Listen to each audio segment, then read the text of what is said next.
Hello everyone, and welcome to today's panel on refill strategies. If you travel to a lot of packaging trade events, or those covering packaging like this one, you'll certainly be aware that refills or rechargeable solutions is where much of the innovation is at. And today we wanted to get to grips with the different options out there and their respective merits.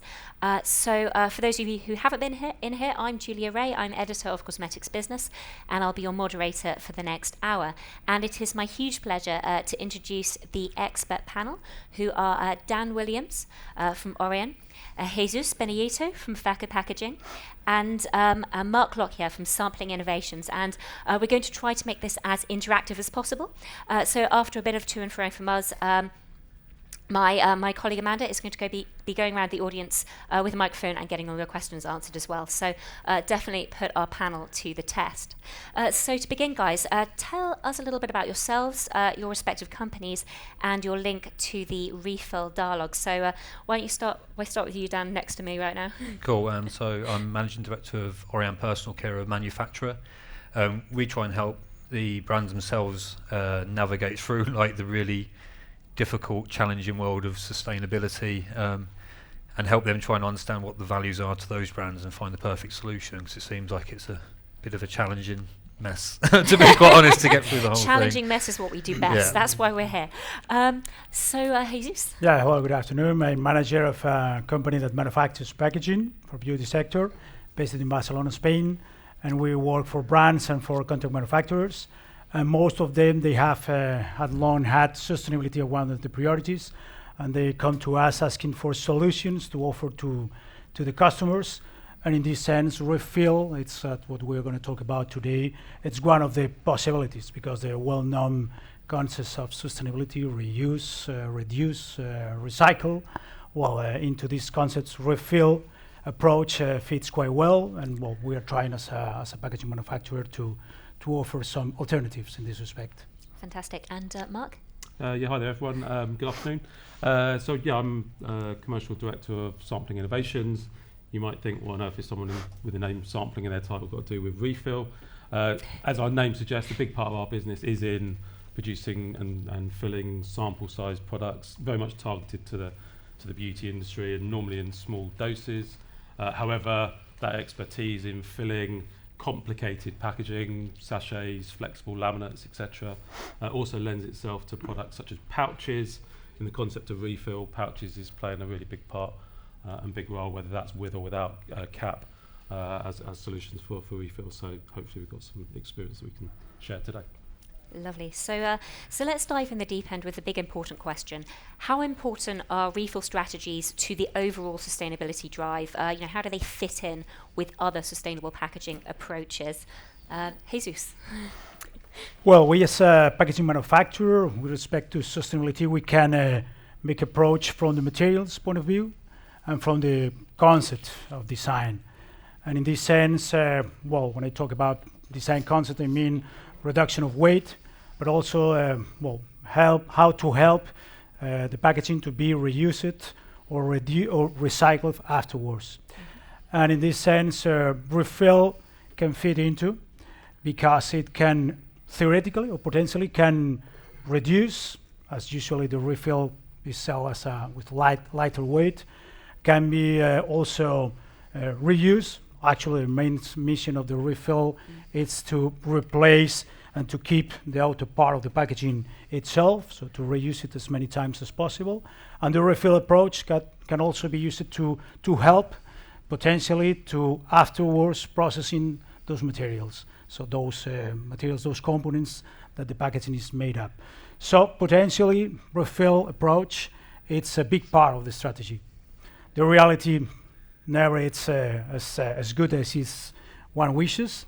So it depends also how the systems at the consumer level or the industrial level are established to make most of that potential of this refill concept. Lovely. And as our other panelists, would you agree with that assessment? I think it's understanding what that refill solution looks like, because Jesus is talking about the inner packaging going back into the outer. I'm not very big on Magenas, and I can't remember which one had the bad press about the big primary pack and then That I think that would be a Kardashian. Oh, even worse. I need to read more magazines. A Kardashian, and which one was it? Kim. Okay, Kim Kardashian. It got a lot of bad press I'm really about upset that I know that. having 2 lots of plastic in one, and that not being a great solution. But I think if a brand's invested in this nice primary packaging and the brands are buying into it, then that is a really good solution for it. But I think there's also a load of merit in not having so much packaging, because that's one way to go down. So I think as a brand, trying to find really what's right for you. So if it is about reducing plastics, that's probably not the best route to go down. But if that isn't it, so it's just trying to find really what your values are as your brand and trying to find that right solution. And then you get the other route of refills, which is where people can go and get the pouches and then they can fill those, but are they as recyclable? Or go into the store and do the refills. I think there's just an absolute... Yeah, I think these are all ideas we're definitely going to have to grapple with over the next hour, 100%. So what different refill solutions actually exist that you've seen beauty clients adopt, you guys? You did touch on it just then.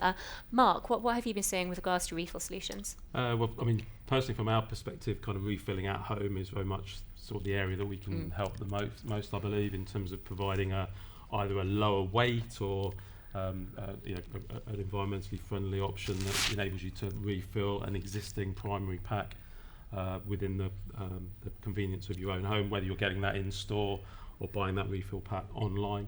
But obviously beyond that, it is only it's one part of a refill mix, which is only one part of an overall sustainable sort of strategy. So then you've got the safety that goes in with that as well. So exactly right.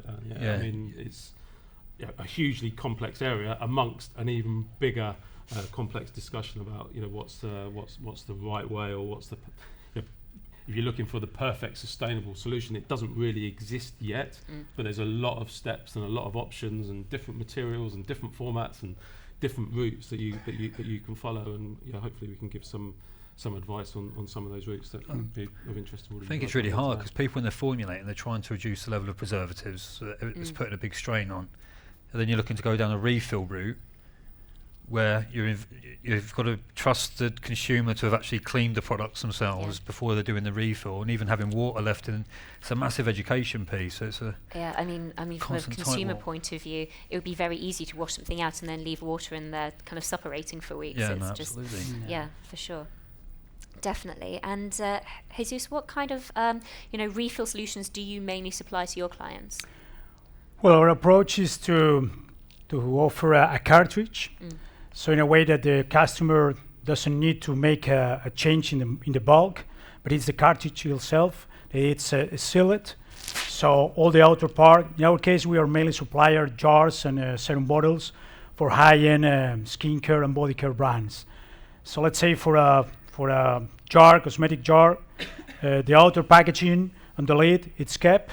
It's intended to be in the bathroom for months, and we offer the brands to supply cartridge that is sell, and it's only until the moment that the consumer buys the new cartridge, removes the old one, puts the new one, and unseals that in that moment when the product can be started. So in that way, we avoid any possibility of contamination, cross-contamination, the possibility of affecting the stability or the compatibility of the product, and it's an easy way to handle it. That's our main approach. Technically speaking, we offer on the market there are different systems, screwing or clipping, or simple pop-in, pop-ups. But at the end of the day, we think that this approach with a cartridge, it's a very convenient and safe way of doing it. I think jumping in, going, but then you've got to because as a brand owner, you're investing a load of time and effort in making your product look nice and marketable, and then you come to this refill. So you've got, and where does the consumer buy it from? So they go into a retail store, and if they've only got a certain amount of retail space, what do they put on shelf? I suppose that's when subscription models can come in, where people can subscribe and get the refill pod on a month or quarterly basis, whatever it is with skincare, and how quickly they're getting through it. But the pods are great, like you're saying, they come in sealed, but they definitely don't look as attractive as the beautiful jar like you might be investing in. This is a conundrum, right? If the majority of the interactions that the customer is having, purchasing a product is the refill, how do we make that nice? And that's definitely, I think, something that that is at the forefront of a lot of companies' minds when it comes to refill solutions. I mean, let's talk about the at-home kind of solution here. You know, where somebody is buying this comparatively lightweight option in store or online, you know, what are we actually seeing people use? You know, how are you ensuring that it looks, you know, close to as good as the original outer on the... Well, that's a challenge to look as good as the original, because for the skincare products, we are using a very simple cartridge design. Let's say, frankly speaking, that we are just starting. So our customers are just starting selling those jars with products, giving the possibility. So far there is no much feedback, neither from the market, and from the consumers, from the brands. So it has to be worked out in the incoming months, years. But what we try to make attractive is the outer part, because in skincare and beauty products, the packaging we do for them, well, the luxurious is put it in the outer, and the lifetime it's greater than in other kind of products, cleaner products or beverage or food products. So it makes, from our understanding, it makes sense to keep the outer part of the packaging, luxurious, glamorous, or whatever is the positioning, and then to make very simple refilling system. And so far we have been focused of making simple and use very handleable refilling systems. I think the communication to your consumer is massively important, just so they know why you're investing in this primary pack, so you can do the refill, and where they get the refill, and how it's going to work, and why that fits in with the company's values. Well. Yeah, exactly, that education piece. For sure. I think you just need to add that, you know, we're dealing with a diverse subject, with a completely diverse industry as well, in actual fact. In terms of, you know, give you 3 examples here. So, you know, one where the actual kind of at home is the USP of the brand. So we work with a company called Ethosa, for example, where they have actually got a complete at home product. So they actually sell a refillable aluminium can for home shower gel type product. Yeah.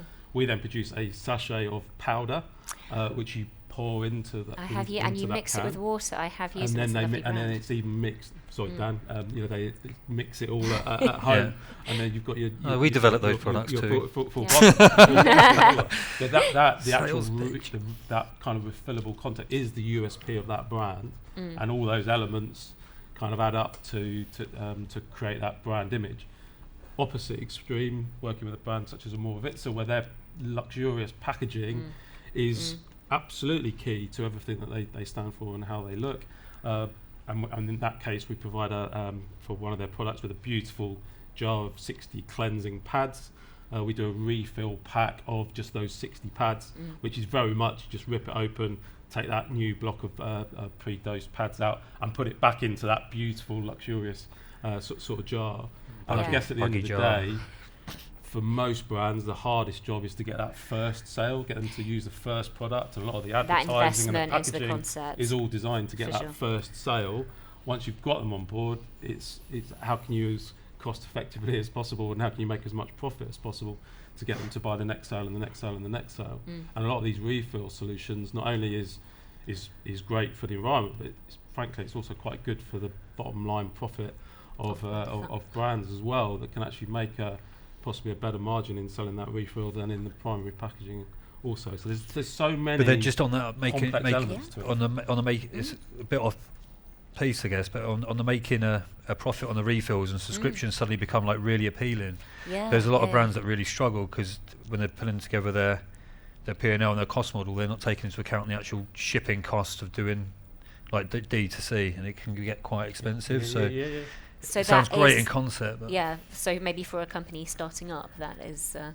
unless you do something like you offer scale like Wild and that are doing, where you can get like 12 refillable cartridges in a pack, and suddenly it becomes a bit more viable. But there's loads of stuff to consider. So let's look at kind of the legislative issues here, kind of underpinning everything. So the European Commission's strategy for plastics in a circular economy, bit of a mouthful. It aims to make all plastic packaging reusable or recyclable by 2030. Then you also have an EU levy on all non-recycled plastic packaging waste produced by individual member states. So, given all this kind of backdrop of changing regulations, do refill approaches help here? How do these help? Maybe Jesus? Yeah, state legislation for sure is going to force the entire value chains of the plastic industry to move towards those aims, but still it's a long journey to cover. Actually, well, there are recyclable materials. It has to be said that cosmetic and beauty products require a lot of norms, food grades, a lot of requirements that are not easily gathered by those by those solutions, and that is currently putting a lot of stress into company like us, packaging manufacturers, because there are few solutions available, and the cost of those solutions are greater than the first use plastics. And that's a question that the brands and the consumers don't realize that it's an overcost. But absolutely these laws, they are gonna make everything move in that direction. Refill, it's again one of the approaches that it's aligned with this 2030 agenda, because it allows reduce weight, reuse. So, it's going to be one of the key points. But again, the materials has to be not only recyclable, but has to fit all the requirements that the cosmetic products are asking for. Mm-hmm. And Mark, from your perspective, are there kind of super eco-friendly solutions to refill packs? Yeah, but if I can just add to the previous question as well. Actually, I think you've got a diverse range of product materials that you can work with. There's been a huge amount of, and I think I'm pleased to say that 5 years ago, everyone's looking for sustainable solutions, and there weren't frankly, for the beauty industry, there weren't many valid sort of realistic options in the market.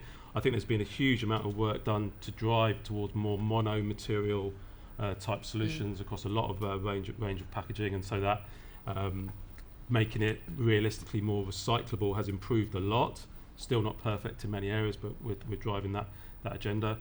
Reduce is definitely something that everyone's been aware of and been looking to make that, and in many ways is the simplest thing to do. Take what you already had and just reduce the weight of it, and it's a very easy thing to analyse and have a spreadsheet at the end of the year, the amount of plastic packaging or whatever it is that's being produced.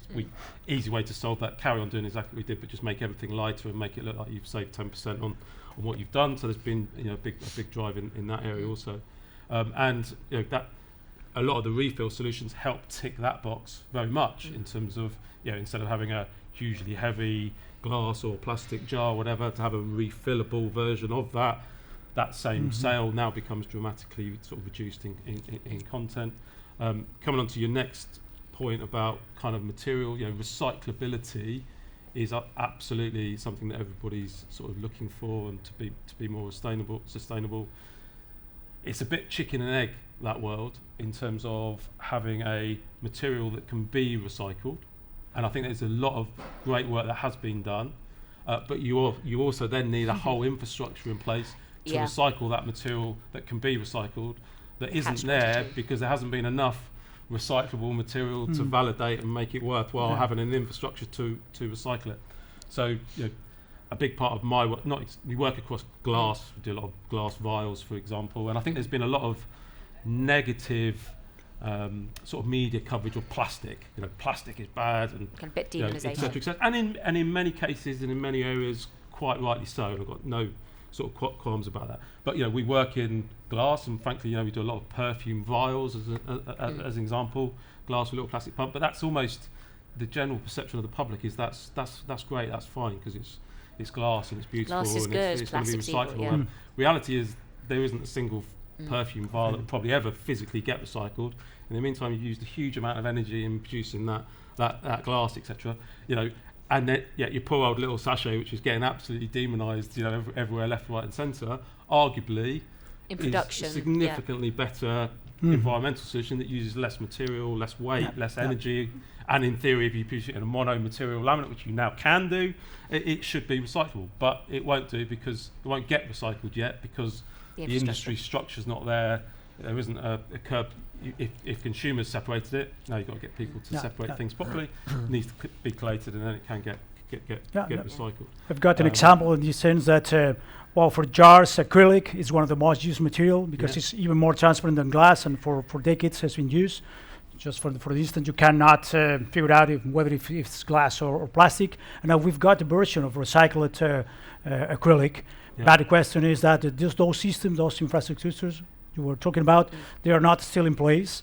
So, well, that's where some clients are reluctant when they ask you, well, this is recyclable. Yeah, potentially it's recyclable. Is recyclable. But, well, it has to be organized because for plastics like PET that are well known in beverage and those markets, there are the whole chains that close the loop.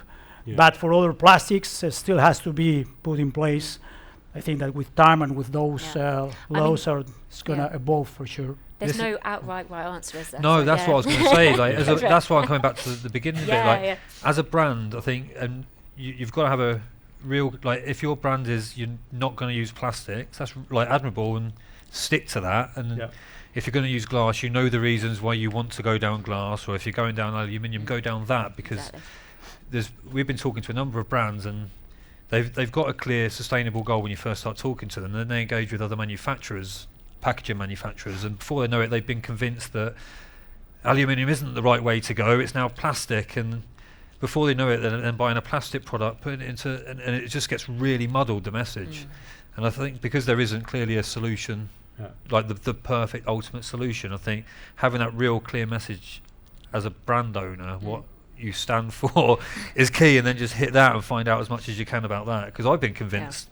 I found myself over the past 24, 36 months like, oh, we found it, this is great. And then like you're told, like child labour's involved, and suddenly they're like, oh, I can't be doing that now, and it's like all over the place. Well, we hope not, but I know what you mean, exactly. And then you're not in a factory. For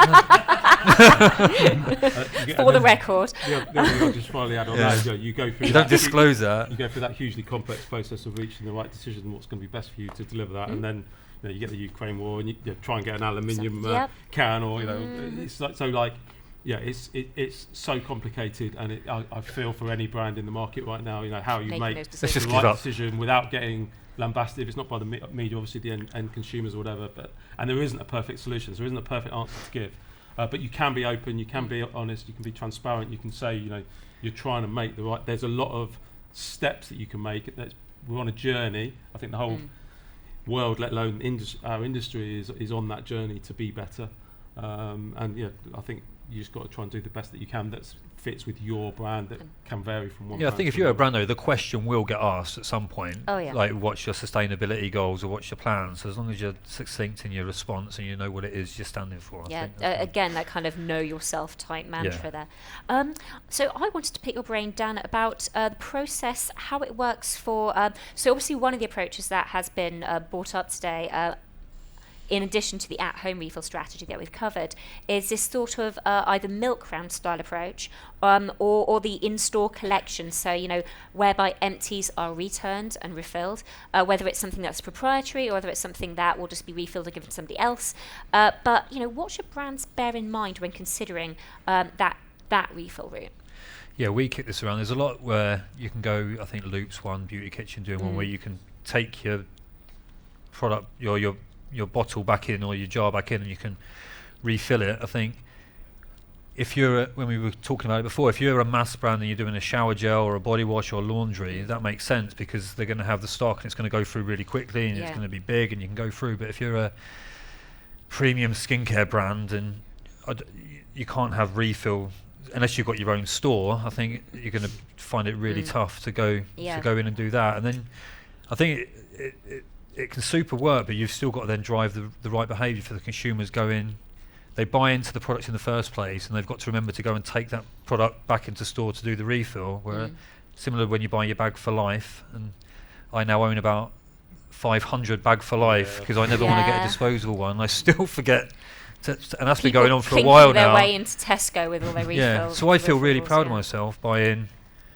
50 bottle like laundry detergent for Loop, and then when I realise I need laundry detergent, I haven't got a boot full of. So I think it's going to be really complicated. I think a lot of companies are doing the free post returns, which is fantastic, and that goes through and it can get washed out, and then it gets put back into the supply chain with the manufacturer. So that works really well.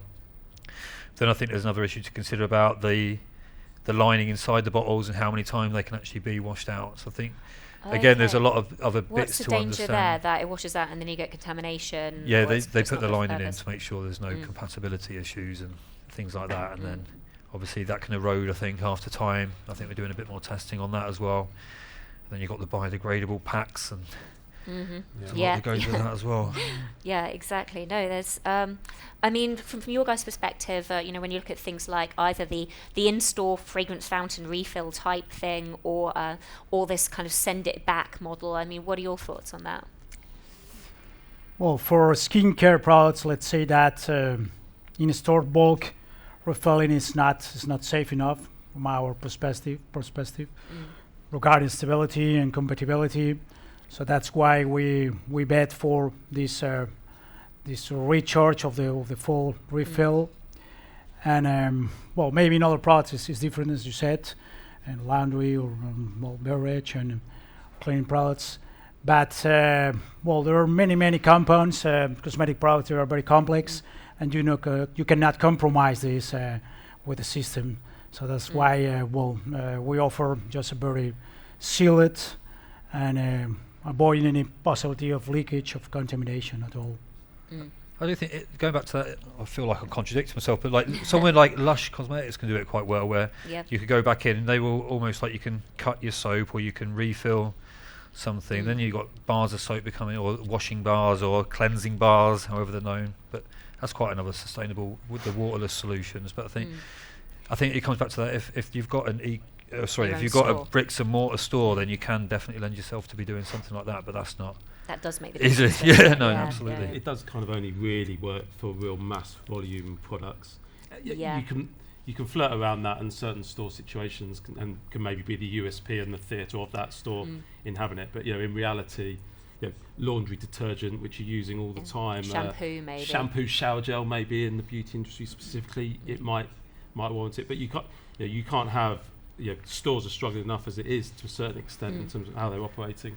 You can't have every single product be and frankly, how does a consumer arrive at the store with every single piece of packaging they've got in order to come into store to kind of refill it? So I think it's always going to be niche to a certain extent, and or only relevant to real high volume sort of stuff that you're doing all the time. And in this sense, the e-commerce can help a lot. Yes. So you can ask once you have buy the first time, you can ask for the refill cartridge. Even you can maybe rely on a reverse logistic. Just at the same time you get the new refill, just drop back the older one. So not relying on the physical market itself for this refill, but on those digital tools that we've got available and can help a lot with this respect. I think you can definitely, on that refill going back in, I'm just thinking in my head, I think you can definitely get around the safety issues if you had the packaging available, so they come back into the store to do the refill, that they hand in that old refill, they use the new one, they refill it and they go again. But then I suppose, why are you refilling it yourself? I'm finding myself just getting wrapped up in knots at the moment. I'm just thinking it all through my head. Put this down on paper and you pitch it to somebody. So I mean, from what it sounds like, just talking through here, the future really of refills is going to be the at-home version, based on the plausibility of it. And you guys, I think Jesus and Dan have both touched on this with the Kardashian conversation, but when it comes to going back to that, when it comes to this keepsake part of a refillable pack, it's a double-edged sword, because on the one hand, how do you ensure that this is durable and desirable enough to encourage keeping it long-term and also allowing you to keep it long-term without smashing it? But how do you also safeguard against potential consumer non-compliance? There's no point in creating something beautiful for, this eco-benefit if somebody then lobs it in the bin and buys a new one and lobs that in the bin. So, how do we find this balance between something that people want to keep, but if they don't choose to keep it, it doesn't ruin everything? Well, then from the materials point of view, we've got already some solutions for that. Good. So we are using it, we are often set for the outer jar, luxurious, big or small, whatever. We are offering recycled products that can be either contain PCR or PIR, so post-consumer or post-industrial. So more and more, and specifically for skin cares, acrylic and PET are the most common products. There are available some versions, so they don't compromise the luxurious and aesthetics. So a couple of years ago was different. Now, as said, there are still many challenges, but there are already solutions available. So for my opinion, this is currently not a problem. It starts to be an alternative without renouncing to the aesthetics and to the glamour. That message to the consumers, again, if you're buying, sorry, dude, if you're genuinely, if you bought into a brand and you've really bought into everything about, and you're proud about that brand, I think, because everyone's been doing this for years, haven't they? They buy their Molton Brown hand wash or hand lotion. When it's finished, they literally fill it with the cheaper one. Everyone's like giggling. He's looking in my bathroom. No, but it's like everyone's been refilling the stuff that they love, and even like Method, they did it with the beautiful bottles, and you could buy another hand like wash or washing up liquid and put it in a really fancy bottle. So I think, and that's because people are proud of Method, not because the bottle always looks nice. You know, it's just a bit of Molton Brown. I mean, their bottles look like everything. Yeah, it is though. It's like, so if you've got that great message that consumers are really buying into and they love your brand, I think you're definitely going to be onto something if you're trying to go down that refill route, because you just want to create something that people are proud of being a part of, I guess. Lovely. So we're halfway through our session. Does anyone from the audience have any questions for our panel? Amanda, if you could, lovely, grab our microphone. Sam.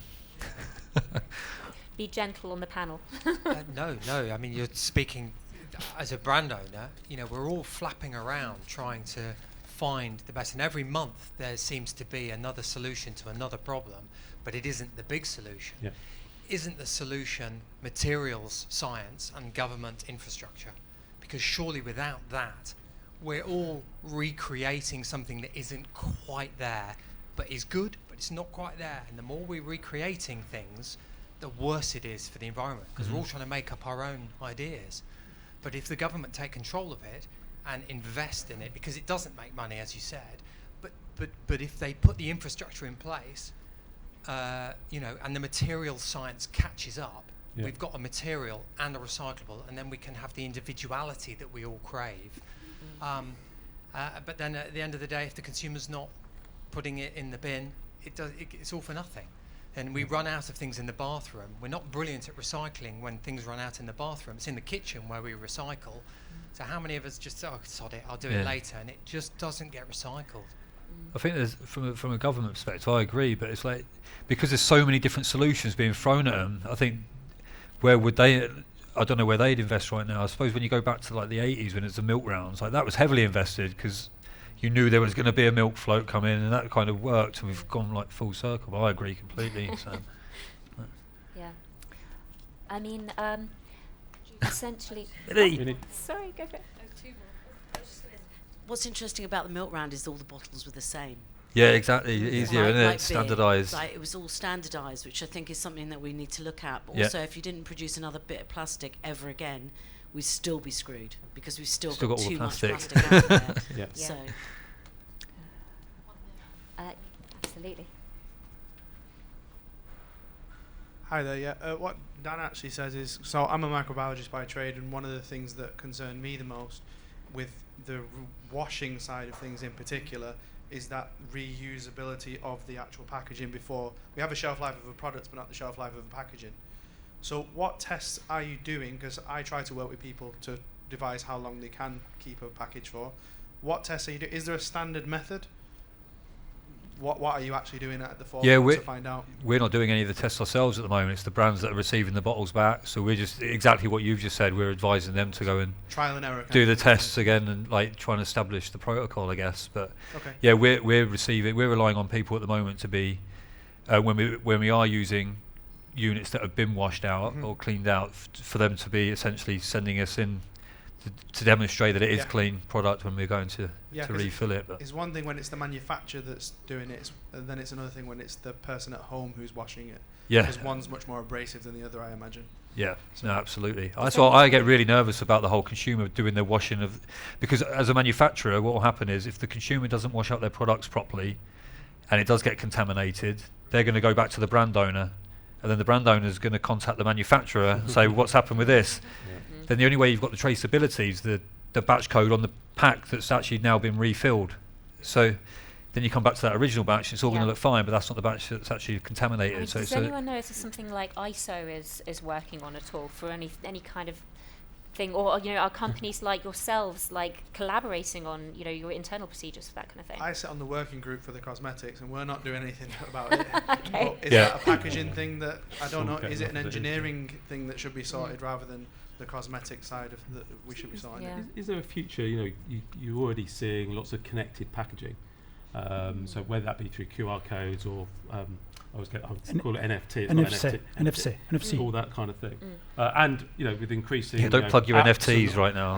Yeah, no, exactly. I knew I was going to get that wrong. But with increased online technology, is there a future whereby you can almost track how many times or how long it's been since you bought the first one, and the length of the preservatives and how maybe there's a mix here where you can refill it for. But you get the period after opening sign now, don't you? And then you introduce your loop system at the back end of that maybe, and it's all tracked online. Or I don't this know. is the problem. Sounds like there's an opportunity out there somewhere. It does, but it feels really complex. Yeah. And to make something work effectively, it's got to be as simple as possible, isn't it? And by the time you're asking people to track, I can't remember birthdays, let alone date support, and that's like repeated annually.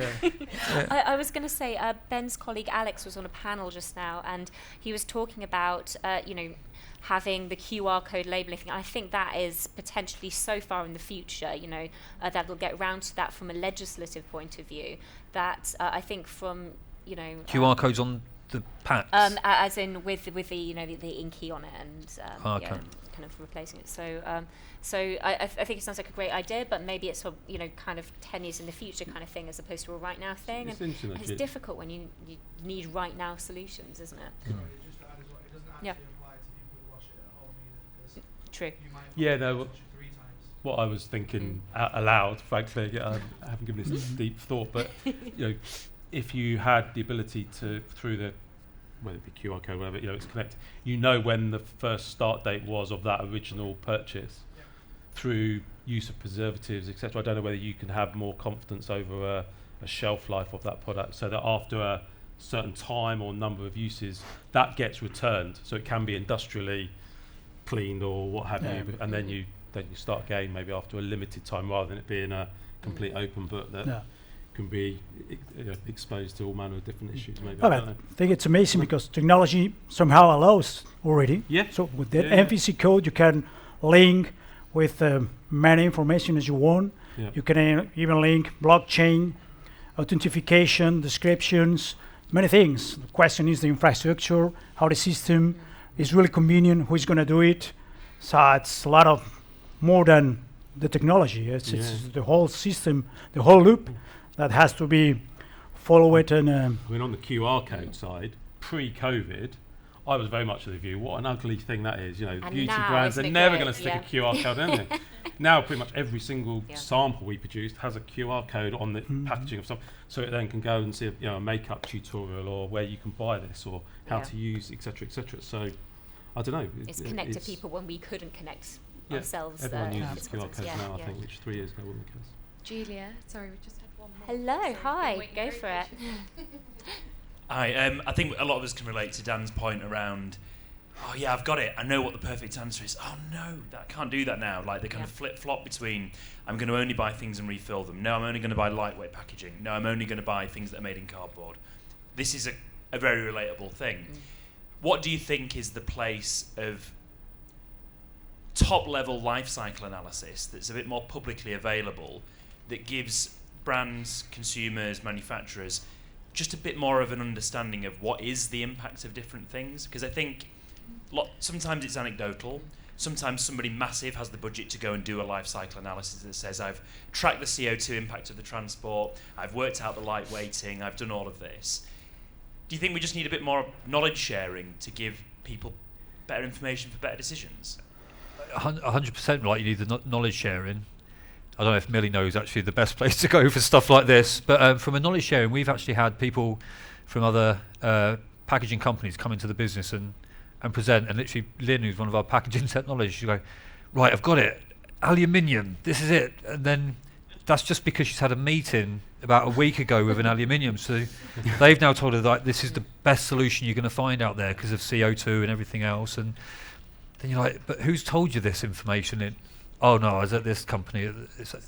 Then 3 weeks later, there's another conversation. We're going around the whole thing again. So and you're going to need someone super unbiased, but I don't know where that is right now, actually.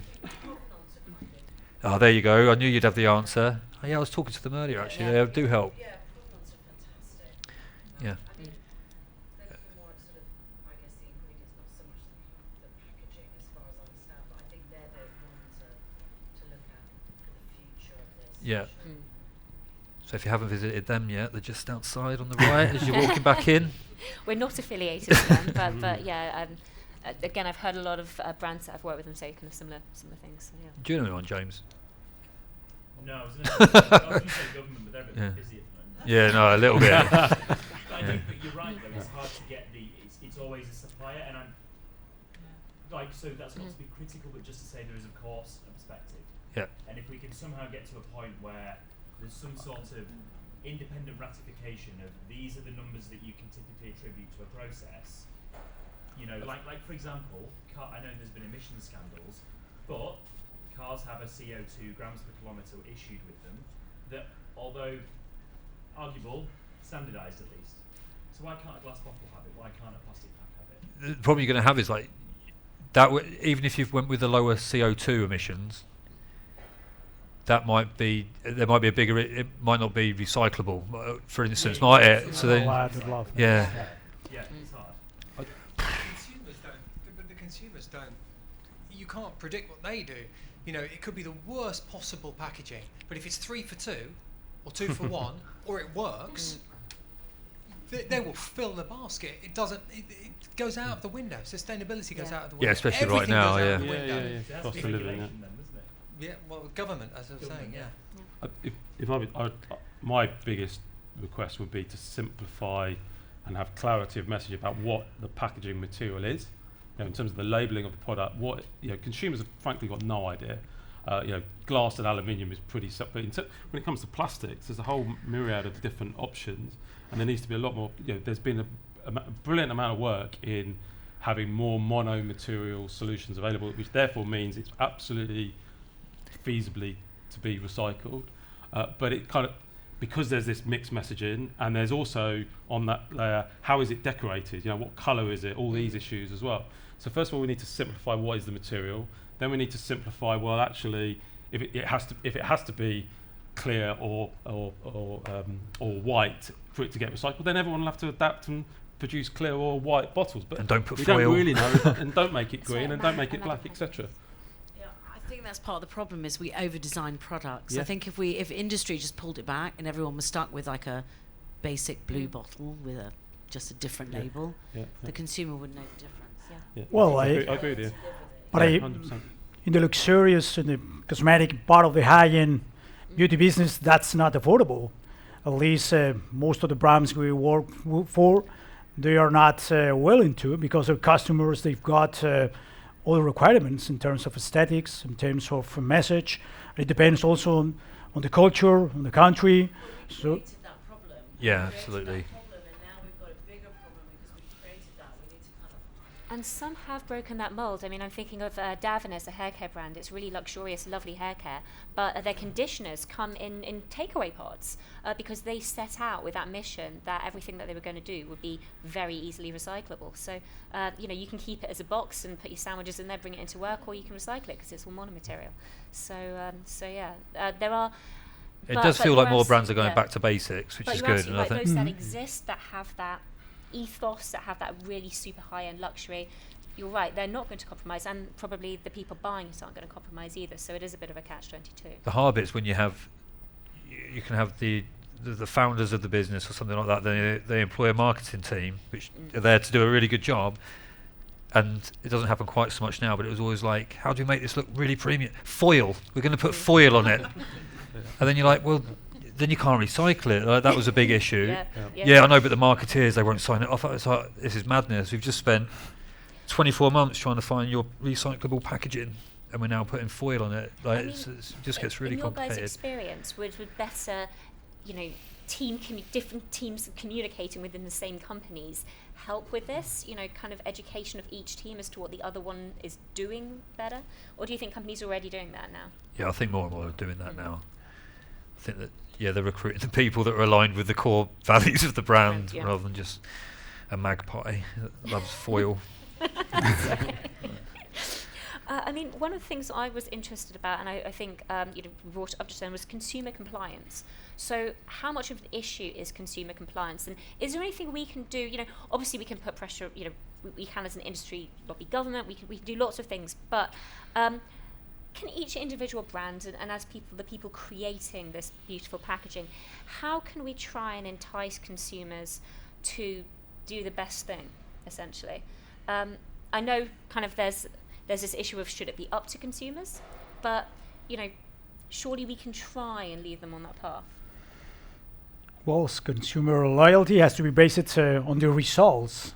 So going back again to the skincare, if the cream has a good results, if the value that transmit to the consumer is good, then with time it's going to rely. And if you are simplifying the packaging, if you are offering simple solutions, most probably the consumer is gonna keep, even if the packaging itself or the product has been simplified.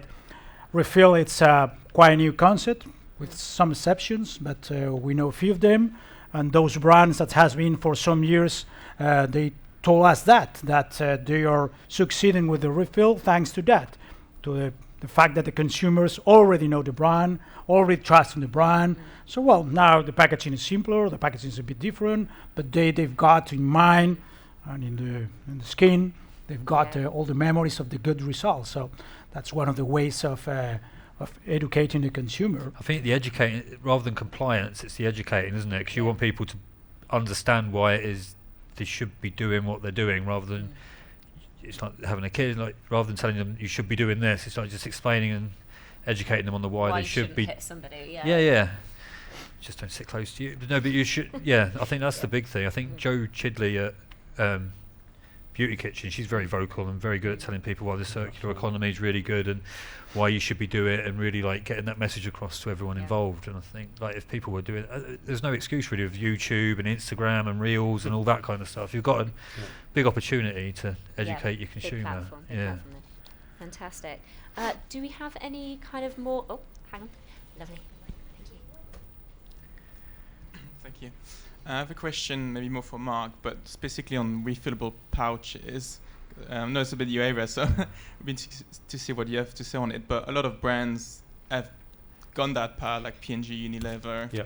And then now actually we see other brands stopping it, like Rituals, an example. They stopped doing plastic pouches and have done bottles.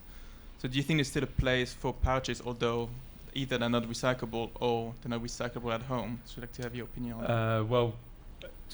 You're right. So initially, I came back to that point about what kind of brands and products does a refill sort of strategy is it realistic for? So you've seen a lot of pouches for many years now for hand washes, shower gels, those kind of things. Massively reduced weight compared to bottles. You can frankly you can choose. Do you refill your bottle or do you just stick your pouch, particularly with all the little caps, etc.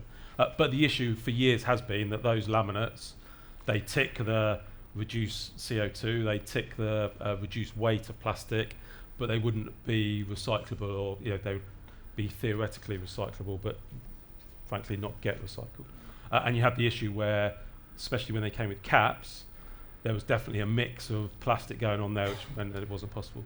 The good news now is there's been a lot of development in that area, and that you can now buy a 100% PE pouch that both the cap and the laminate is all made out of PE material, and so therefore it's perfectly theoretically recyclable, and it should be possible to do that. The other added good news is part of the issue in recycling mono-material flexible laminate has been the sorting systems, and the kind of the weight was difficult to pick up. So in reality, it wouldn't get collated, sorted, and end up being recycled.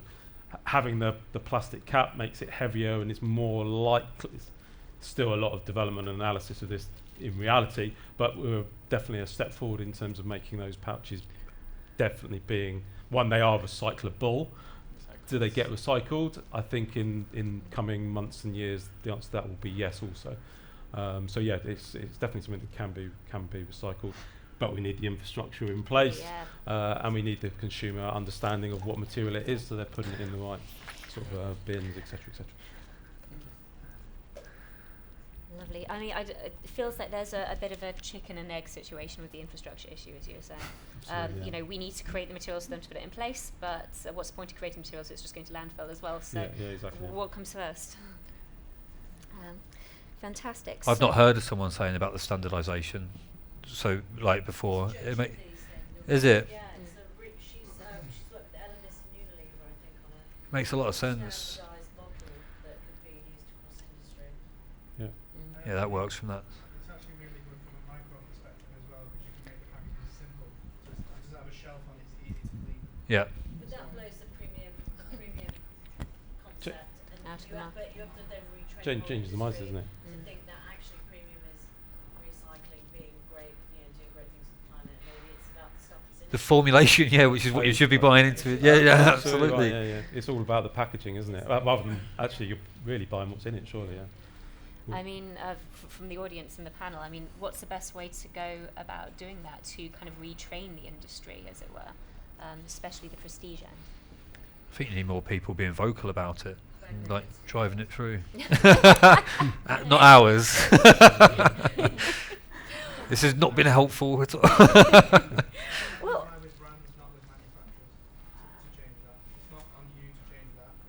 it's a brand. No, we're a little humble manufacturer in Cleckheaton.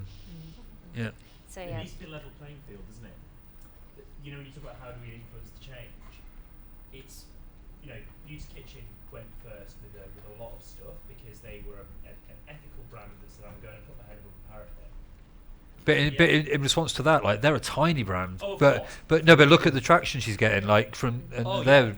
But if you want to influence big change, you have to say, well, what's mass market doing? Yeah. And mass market, basically, it's about cost and consumer demand, right? So brands can stick their heads up, or you can say, I'm going to help you out. I'm going to level the playing field at a bigger level and say 50% of all packaging in market has to be standardised. There you go. There's a regulation now. Now you've all got to do it. Sometimes you have to regulate to get change. Yeah. And then it takes that, and then it's fair for everybody. Because ultimately we just want fairness, don't we? And that, I think that makes a big difference. But then you have to do that for laundry detergent. You have to do that for every industry that uses plastic. Everyone will have to do it, and everyone's got exactly the same bottles. I just don't think. I just don't think that could possibly work. I mean, you only need to standardise the material and maybe the colour of it. It doesn't necessarily have to be the same shape. As far as I'm aware, it doesn't make any difference at all whether it gets recycled or not. The shape matters from the micro. From a micro point of view. Yeah, because fancier shapes are harder to clean. Yeah, true. Yeah. I was going to say, I honestly feel like this is a conversation that could continue for another hour, and if people do want to continue the conversation more outside, by all means do so. But to round things up in here, can you each tell us what you think is, and God, this is so hard to decide upon, but what you think is the best refill solution? No, I'm not. No. Have you not been listening? I'm not. No. Mark? Jesus? I think we actually got to get away from saying what is the best, because we all know the reality is there isn't a best. Yeah, what there is there's lots of options available to make a step forward in the right direction, and just reach out to people to find what can you as a brand do better than what you're currently doing today. Because if you do something a little bit better, we're all making a step in the right direction. That's a better response, isn't it? Well, technically, yours is a statement. Yeah. Okay. No, well, we have to make most of the fact that digitalization it's going on, so we can convey a lot of messages by digital marketing. We can make a smart packaging, just trying to convey the messages that used to be conveyed by the packaging itself, by the smartphone. So we can educate, we can marketing, we can make many things by the digital ways, tools. And we have to make most of that and make changes in the cloud as well. I'm going to give you an extra special singular question, Dan. Oh. If you were a beauty brand, what would be your approach? Oh God. Sorry, that's venture. I would never do a beauty brand. I think everyone's mad to do that. I don't know. I probably would end up going down someone. I think Inculus are doing it quite well. They've got really standard packaging, keeping colours to a minimum, keeping it consistent across products, and it's a real clear message. Like everyone knows it's readily recyclable. So I'd probably go down something like that. Fantastic. Yeah. Well, thank you guys all so much for that. So please give a huge round of applause to our panel. Who's standing up? I think all of you was hugely informative. And, you know, there is no perfect solution, but if you want to chat to any of our panelists about what they can try and help you out with directionally, then I'm sure they'd be delighted to talk to you